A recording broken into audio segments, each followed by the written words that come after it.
이 히브리서 이 11장은 우리의 믿음의 선배들의 그 생애를 믿음이라는 이 관점에서 조명하는 아주 귀한 말씀이 됩니다. 그래서 그 믿음의 선진들이 그때 본인들이 처한 그때의 그 상황 속에서 그들이 어떻게 믿음의 삶을 살았나 하는 이런 관점을 두고 계속해서 이제 말씀을 하고 있습니다. 그런데 이 믿음의 이 선진들의 삶의 공통적인 특징이 하나 있습니다.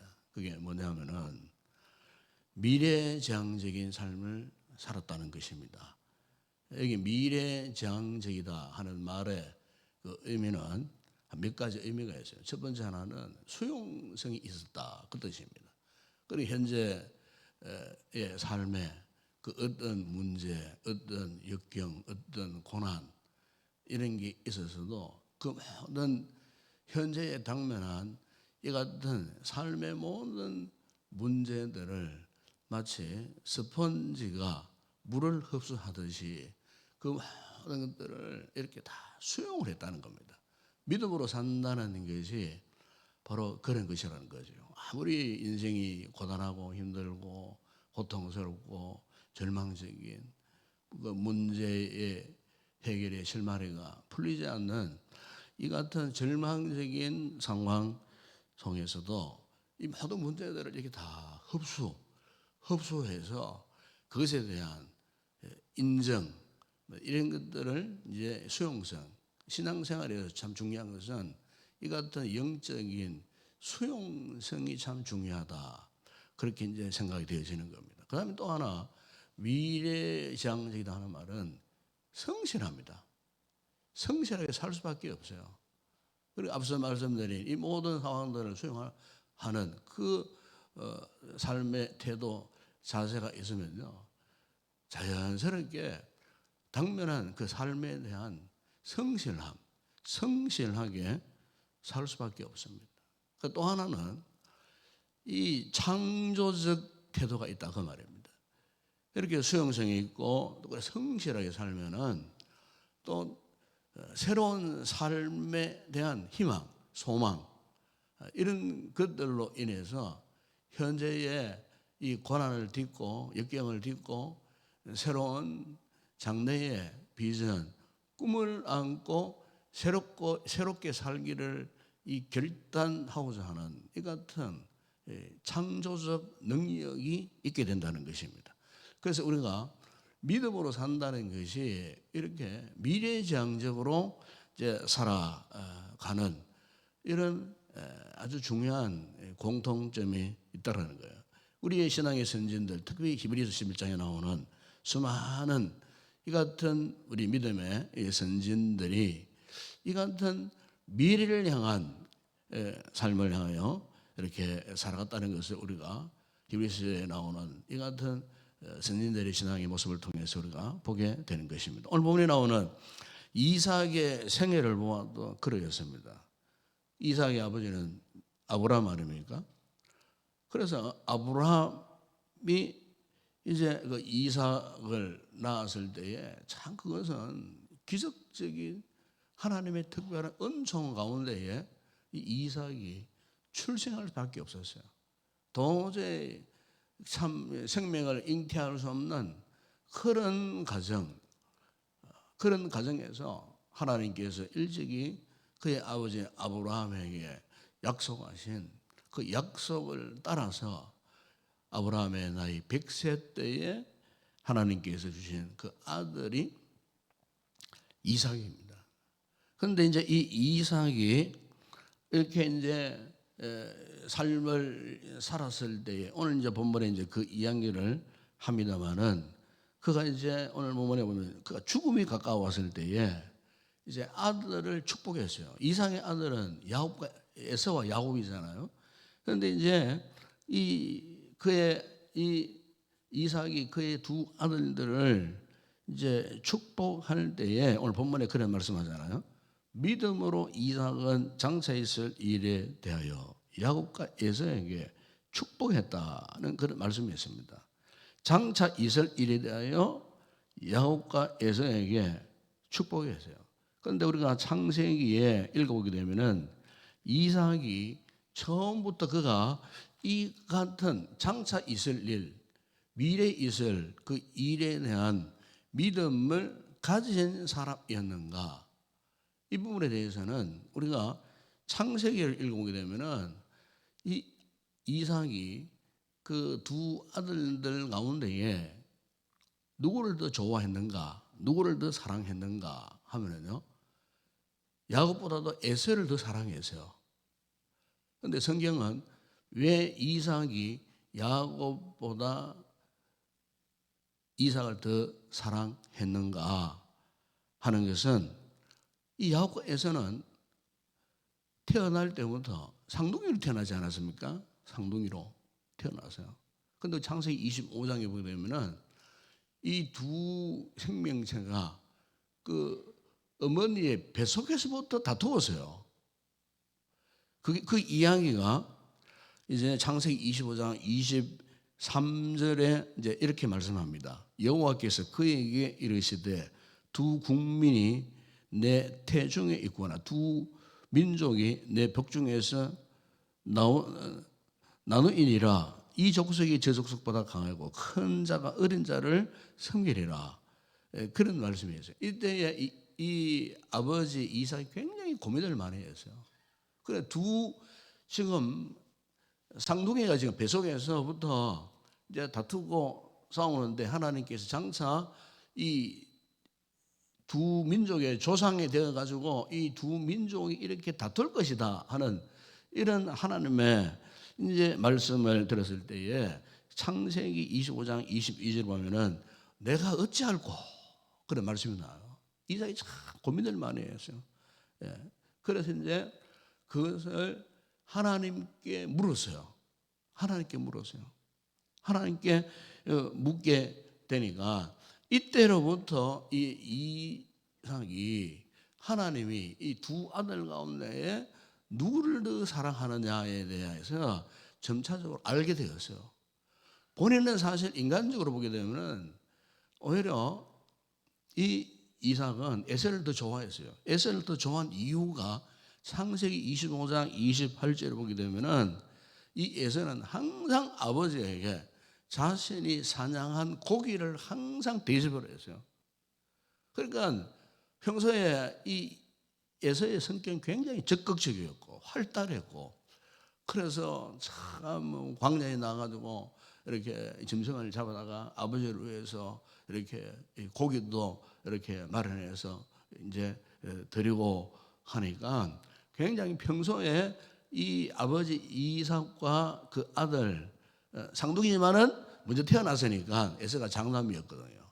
그래서 이제 이 장남을 본래 옛날부터 그렇지 않습니까? 사자보다도 장자를 더 사랑하고 왜냐하면 그 장자가 아버지의 기업을 이어가야 될 그런 위치에 있으니까 이제 그 아버지 이삭이 에서를 이렇게 참 사랑하게 되었어요. 그런데 그것은 결코 하나님 뜻이 아니었어요. 우리가 로마서 9장 18절을 보시면 사도 바울이 이런 말씀을 했습니다. 내가 야곱은 사랑하고 에서는 미워하였다 하는 그 말씀이 나와요. 사실 이것이 하나님의 뜻이었거든요. 그러니까 이 에서는 처음에는 하나님께서 이 두 아들 가운데에 누구를 더 사랑하실까 했을 때 인간적으로는 이 에서를 더 사랑했어요. 이 이삭은. 그러나 하나님의 뜻은 에서보다도 야곱을 더 사랑하셨다는 겁니다. 그러니까 처음에는 이 이삭이 하나님의 뜻을 모르고 그렇게 이제 살아가는 가운데에 어느 날 한순간부터 하나님의 뜻이 에서보다도 야곱을 더 사랑하신다는 것을 이제 알게 이제 되면서부터 그의 믿음이 이렇게 이제 바뀌어지기 시작했습니다. 그래서 이삭이 임종을 앞두고 있었을 때에 야곱을 불러서 야곱을 축복하는 장면이 창세기 28장 그 1절이야 그 4절 말씀하면은 이런 이제 축복을 합니다. 그 보면은 이삭이 야곱을 불러 그에게 축복하고 또 당부하여 이르되 너는 가나안 사람의 딸들 중에서 아내를 맞이하지 말고 일어나 밧단 아람으로 가서 내 외조부 부두엘의 집에 이르러 거기서 내 외삼촌 라반의 딸 중에서 아내를 맞이하라. 전능하신 하나님이 내게 복을 주시어 내가 생육하고 번성하게 하여 내가 여러 족속을 이루게 하시고 아브라함에게 허락하신 복을 내게 주시되 너와 함께 네 자손에게도 주사 하나님이 아브라함에게 주신 땅 곧 내가 그려오는 땅을 내가 차지하게 하시기를 원하노라. 비로소 이제 이 아버지 이 이삭이 이 하나님의 이 뜻을 알고 에서보다도 야곱을 통하여서 하나님의 뜻이 이루어진다는 이 사실을 이제 이 이삭이 수용을 하고 그래서 아브라함이 축복했던 것처럼 이제 이삭이 그의 아들 야곱에게 이제 축복하는 그 장면을 우리가 창세기에서 우리가 보게 됩니다. 여러분, 이것은 오늘 우리의 믿음이라는 것이 뭐냐? 우리의 믿음이라는 것은 하나님의 뜻에 대한 순종을 택하는 것입니다. 이것이 오늘 우리의 믿음입니다. 믿음의 선진들의 공통적인 이 특징이 바로 하나님의 뜻에 대한 순종을 선택했다는 거예요. 그런데 이 순종에는 반드시 모험이 따릅니다. 왜냐하면 현재의 이 같은 우리의 삶의 정황과 전혀 다르기 때문에. 그래서 우리가 믿음을 선택했다는 것은 이 장래에 이루어질 그 일에 대해서 그것을 인정한다는 것 아니겠습니까? 장래에 대한 그 일에 대한 이 소망을 가진다는 거예요. 그러니까 이 소망을 가진다는 것은 대단한 결단이나 자기 희생이 없으면은 장래에 대한 어떤 소망을 믿음으로 인정하고 수용할 수가 없었다는 거예요. 여러분, 예수님께서도 십자가를 앞에 두시고 어떻게 하셨습니까? 십자가를 져셔야 돼요. 그런데 예수님께서도 순간적으로 고민이 있었던 거예요. 그 고민은 무엇입니까? 아버지 하나님의 뜻을 따라 순종해야 한다는 것이었어요. 그래서 결국 예수님께서도 당신이 십자가에 죽으시는 것이 하나님 아버지의 뜻이었기에 그 뜻을 수용을 합니다. 그리고 고백하는 것이 무엇입니까? 내 뜻대로 마옵시고 아버지의 뜻대로 하옵소서라고. 겟세마네 동산에서 주님께서 마지막 그 기도의 내용이 그런 것 아니었겠습니까? 그리고 이삭 역시도 인간적으로는 한없이 야곱이 좋았어요. 그래서 야곱을 사랑했어요. 심지어 우리가 그 창세기 1국에 되면은 야곱을 얼마나 이삭이 에서를 얼마나 좋아했냐면요. 거의 뭐 이렇게 편애할 만큼 이 아버지 이삭이 이 에서를 그렇게 좋아하고 사랑했어요. 그럼에도 불구하고 그가 결국 에서보다도 야곱을 사랑하게 된 것은 장차 다가올 그 하나님의 일에 대한 그 어떤 믿음의 비전, 미래적인 비전을 그가 이제 보았을 때에 그에게 믿음이 회복되었을 때에 결국 이제 하나님 아버지의 이 뜻을 따라서 이 이삭이 이 야곱을 이렇게 사랑하게 되는, 사랑뿐만 아니고 축복까지 하게 되는. 그래서 이제 창세기 26장 24절을 보면은 이제 하나님께서 이삭에게 나타나셔서 이런 말씀을 했어요. 그 밤에 여호와께서 그에게 나타나 이르시되 나는 내 아버지 아브라함의 하나님이니 두려워하지 말라. 내 종 아브라함을 위하여 내가 너와 함께 있어 내게 복을 줘 네 자손이 번성하게 하리라.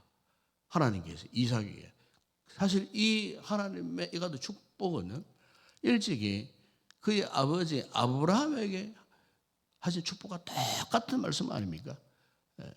너를 통하여서 네 자손이 번성하게 하겠다 하는 이 축복은 아버지 아브라함이 받았던 그 축복이었어요. 하나님이 비로소 이제 이 야곱에게 이 같은 축복을 하고 이제 이삭이 이 하나님의 이 약속을 받아들이고 창세기 28장 그 1절에 축복이 되면은 비로소 그곳에 브엘세바에 하나님 앞에 드리는 제단을 쌓고 여호와의 이름을 부르면서 그곳에 장막을 쳤다 하는 그 말씀이 이제 거기에서 나오는 것을 우리가 보게 됩니다. 사는 여러분, 이 같은 사실은 오늘 우리에게 있어도 믿음의 삶의 모습이란 무엇인가를 보여주는 그런 귀한 말씀이 아닌가 싶습니다. 여러분, 이삭은 사실 아브라함 가문의 기적의 산물입니다. 기적의 산물. 이삭이 그냥 뭐 이렇게 쉽게 태어난 존재가 아니었어요. 하나님께서 장차 아브라함의 이 가정을 통해서 언약 백성들이 이렇게 자손 마음대로 이어지게 하시려는 하나님과 아브라함과 맺어진 그 약속의 성취가 이제 아브라함 이후에 그의 이제 자녀들을 통하여서 성취되게 하셨는 하나님의 확실한 약속, 이것을 이루어가는 그 믿음의 가정. 그래서 이제 하나님께서 그 가정을 이렇게 이제 사용해 가시는 장면을 우리가 성경에서 보게 되는 것입니다. 여러분, 그렇습니다. 오늘 우리에게 있어서도 참 중요한 것은 현재의 상황은 때로는 우리가 이해가 되지 않고 납득되지 않는 그런 상황이 있다 할지라도, 그러나 오늘 우리의 믿음이 현재에만 머물러 있지 않고 미래지향적인 이 같은 믿음이 있다면은 현재 이 같은 이해되지 않고 납득되지 않고 도저히 수용할 수 없는 그런 삶도 우리가 믿음의 관점에서 오늘의 우리 모든 삶을 다 수용하고 하나님의 뜻을 찾고 또 그분의 또 뜻대로 살기로 또 이렇게 결단하게 되는 이 같은 은혜가 우리에게 꼭 있어야 할 줄을 믿습니다. 오래전에 제가 소개했던 책 가운데 우리가 오르지 못할 산은 없다 하는 그 유명한 아주 베스트셀러가 있지 않습니까? 여기에 참 이 책은 일찍이 어린 시절에 눈을 잃어버리고 전쟁 고아가 되고 그러고 선교사에 그 손을 붙들고 미국으로 건너가서 어릴 때부터 참 불쌍하게 고아로서 삶을 살면서 미국 시민 사회에 존경받는 이런 인물로 이렇게 성장하고 참 하나님의 위대한 역사를 증거했던 고 강용우 박사의 그 신앙 그 간증 체계를 할 수 있을 정도로 그 책 가운데에 참 이 같은 믿음의 고백들이 담겨져 있는 것을 우리가 보게 됩니다. 그분이 비록 68살에 췌장암으로 일찍이 세상을 떠났습니다만 그 책에 보게 되면은 그가 일평생토록 그가 잊지 않고 간증했던 것이 뭐냐면은 하나님의 선택과 하나님의 축복이었다는 것입니다. 그 전쟁 고아가 되고 전혀 소망이 없었어요. 그런 상황 가운데 하나님께서 참 그를 붙드시고 이끄시고 그래서 그 미국 땅이라고 하는 광활한 그 대륙으로 이끌어 가셔갖고 그것에서 함으로 하나님께서 그를 서실렸고 사용하시고 결국에는 참 미국 대통령 그 백악관 그 대통령 참모 그것도 자신과 똑같은 장애인들 미국 전역의 장애인들을 총 책임지는 이런 차관부로서 참 이렇게 한 시대를 이렇게 사용되어지게 했다 하는 것은 그의 그 책에 보게 되면 이 모든 것이 하나님께서 자신을 부르시고 하나님이 자신을 그런 그릇으로 하나님이 사용하셨다는 겁니다. 그래서 그의 고백 가운데 이런 고백을 해요. 내가 비록 두 눈을 잃고 나는 한평생을 살았지만은 그런 하나님께서 나를 통하여 너무나 수많은 일들을 이루어 주시고 얻게 하셨다. 그런 고백을 마지막에 그 책에서 그렇게 하는 것을 우리가 보게 되는 것입니다. 여러분, 그렇습니다. 오늘 우리에게 있어서도 항상 우리는 연약하고 우리는 부족하고 내가 무엇을 할 수 있겠나 싶으지만은 그러나 여러분 우리가 믿음으로 보게 되면 하나님께 연약한 존재, 참 현재의 나약한 상황 속에 있는 오늘 우리들을 하나님께서 부르시고 또 선택하시고 믿지 못할 것을 또 믿게 하시고 무엇보다 장래의 미래적인 믿음의 소망을 주셔서 현재 우리의 삶을 이끌어 가시고 그러면 장래에 주실 그 축복을 약속하시고 우리를 기억하고 하나님의 덕으로 사용하시려는 이 하나님의 거룩한 뜻을 헤아려 살아간다 하는 이것이야말로 오늘 우리의 신앙생활이 아닌가 싶습니다. 여러분 그렇습니다. 우리가 현재에 관하는 장세에 나타날 인간과 좋게 비교할 수 없다 사도 바울이 고백을 하지 않았습니까? 우리가 더 이상 세상에만 미련을 두며 살 것이 아니고 장래에 주님의 나라를 위하여 우리가 미래를 꿈꾸며 살아가는 진정 미래지향적인 이 같은 믿음의 삶을 살아가는 그런 귀한 우리 성도들이 되었으면 좋겠습니다. 기도하겠습니다. 아버지 하나님 참으로 감사를 드립니다. 우리 믿음의 선진들에게 있었던 이 같은 미래적인 꿈, 소망, 희망 아버지 오늘 우리에게도 믿음을 통하여 주셨음을 믿습니다. 현재의 우리의 삶에 도저히 인정할 수 없고 수용할 수 없고 납득되지 않는 이런 일들이 있지만은 그러나 이런 상황 가운데서도 우리에게 믿음의 영적 눈을 열어주셔서 현재에 국한된 삶이 아니고 장래 하나님께서 나를 통해 이루어주실 미래의 그 꿈을 향하여 현재의 고난을 이겨내고 믿음의 선지자들이 그렇게 살았던 것처럼 우리 또한 이 같은 미래지향적인 믿음의 삶을 살아가기를 결단하고 돌아가는 우리 모든 성도들 되게 하여 주시옵소서. 예수님의 이름으로 기도드리옵나이다. 아멘. 지금은 우리 주 예수 그리스도의 은혜와 하나님 우리 아버지의 무한하신 사랑하심과 성령의 위로와 교통과 충만하신 은혜가 현재의 고난을 이겨내고 장차 있을 하나님의 놀라운 은총에 그 미래를 바라보고 미래를 향하여 살기로 결단하고 돌아가는 우리 모든 성도들 가운데 이 아침 우리의 기도의 제목들 가운데 오늘 드려질 이곳의 모든 주일 예배 위에 이제와 영원토록 함께 있을지어다.